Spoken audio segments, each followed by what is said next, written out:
I am Bryce Newberger, and this is the Kinship Chronicles, Children of the Phoenix, Chapter 13.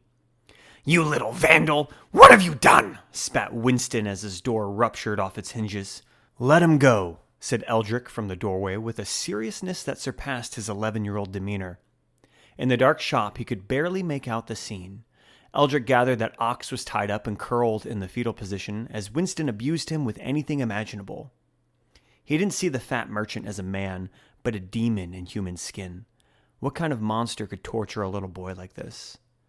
Winston ignored Eldrich's request and charged at him. As the large hands reached out to seize him, Eldrich swung the sword out of self-defense to keep his attacker at bay. This wasn't meant to be an overly hostile action, but as Winston recoiled and shrieked, Eldrich's heart stopped.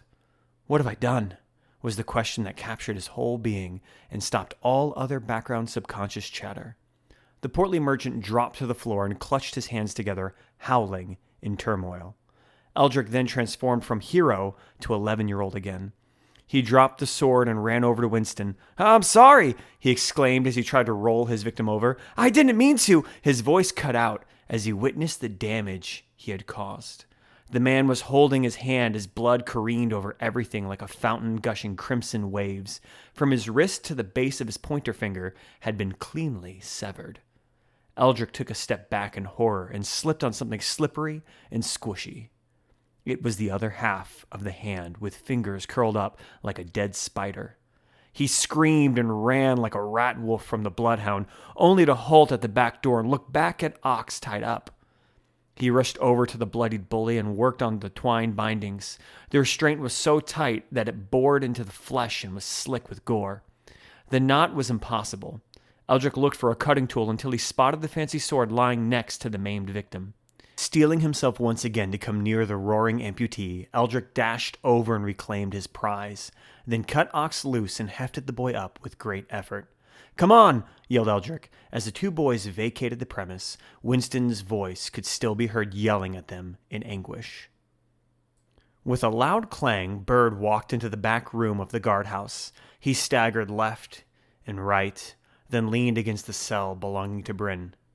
"Hey!" he yelled in an overly obnoxious loud voice. Bryn retracted his arm from the filthy grate and sat up to face the guard captain. Beyond these motions, he remained silent. "Hey!" persisted the drunkard.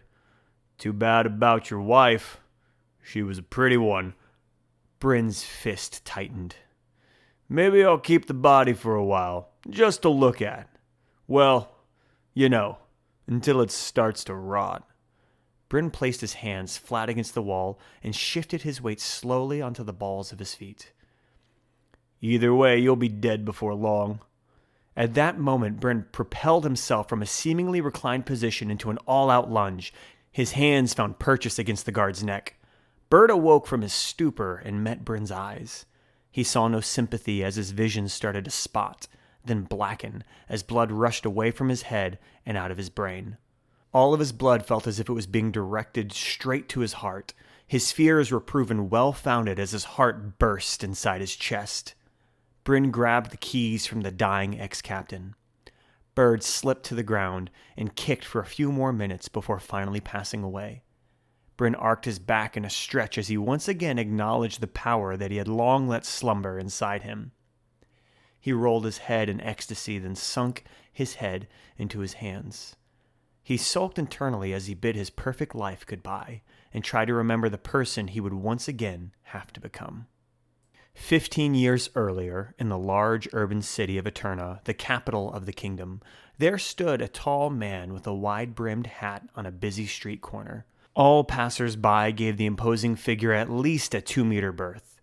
This man was an inquisitor of the king, an officer above the law tasked with rooting out and hunting down anarchists and rebels. These men were the witch hunters and the demon judges. It was rumored that they would be quicker to execute a person on the spot than to offer a traditional good morning. On this peculiar morning, the sun was shining, the markets were bustling, the kingdom was rich, and for all the intents and purposes, it was a good morning, except for the small business this inquisitor had to kill a certain blacksmith. And it was just about that time. The menacing officer made his way through the crowd as they split before him. Those who did not notice were shouldered aside. One man made a rude protest, but upon turning to see whom he was objecting, he quickly made himself scarce. The Inquisitor kicked down the door to the smithy's forge and pointed an accusatory finger at his proprietor. Ungstern Smith, for crimes against the kingdom, including conspiracy and espionage, your sentence is execution. The smith sat at his anvil with the sword held firmly into his fires, preparing it for repair work. "Good morning, Inquisitor. How may I help you?" he said with calmness that contrasted the intruder's dramatic sentence. "You can tell me who else you are working with before I spill your blood." The soft-spoken smith replied, "You may spill my blood, but it will not accomplish anything." He stood, releasing his grasp on the sword handle, and walked over to his workbench. The Inquisitor pulled out an ornate flintlock pistol, his symbol of office and an antique relic of the kingdom, and pointed it at the back of the smith's head. His finger tensed on the trigger as his target turned around, but eased a bit as he revealed a logbook. "You're welcome to my list of orders, but any transaction would have just been innocent business." "I believe you," said the Inquisitor. At that, the smith finally revealed a hint of relief. "But even if you accidentally dealt with traitors, that still does not absolve you from your crime. It is treason to deal with anarchists." The smith showed signs of dread as his judge and executioner crossed the room and stuck the gun to his forehead, then placed a finger on his neck, feeling his pulse increase and beat faster. The smith began to panic. "Do you know what it feels like to have your heart burst inside your chest?" The smith pleaded. "Please, Bryn, don't do this. I'm innocent." "What is innocence?" asked Bryn in a mocking tone. The door opened from the back of the forge. There stood a woman with long brown hair and blue eyes. She shrieked, "Father!" "Ada, stay back!" yelled Ungstern Smith. Ada's father. For the first time in his life, Bryn felt thoughts of mercy enter his mind. 15 years older, with a wife and 4 children, the retired Inquisitor turned smith now held the keys to freedom in his hands. Bryn reached around and unlocked his cell. The heavy iron door opened an inch until it rested against the body of Captain Bird. Bryn gave the door a hard shove to slide both it and the body aside. He looked down at the corpse. It had been years since Bryn had to kill someone or even use his blood magic. Bird had always been a pest and a poor sheriff, but his recent bout of malevolence had revealed a deeper, more evil nature. Something was wrong with this town, and it must run core deep. It was time, he decided, to relocate. He then hurried down to the cellar and unlocked the way using the same set of keys. Under the cells, sewage and filth flowed in a waterway that lay under the town. It was here that Ada had been left for dead. Bryn located her body and clenched her close. He felt her pulse. It was extremely weak, but it was there. Squatting down, he laid her across his lap and focused on directing her blood flow and healing her back to good health. Putting his whole soul into his efforts, he closed his eyes and prayed. He felt something warm and soft touch his lips. He opened his eyes to see Ada staring back at him. "Bryn," she said in a voice just above a whisper. Eldrich and Ox tore through the forest, running like madmen. In truth, there was no way Winston could have caught them, especially with the amount of blood he was losing.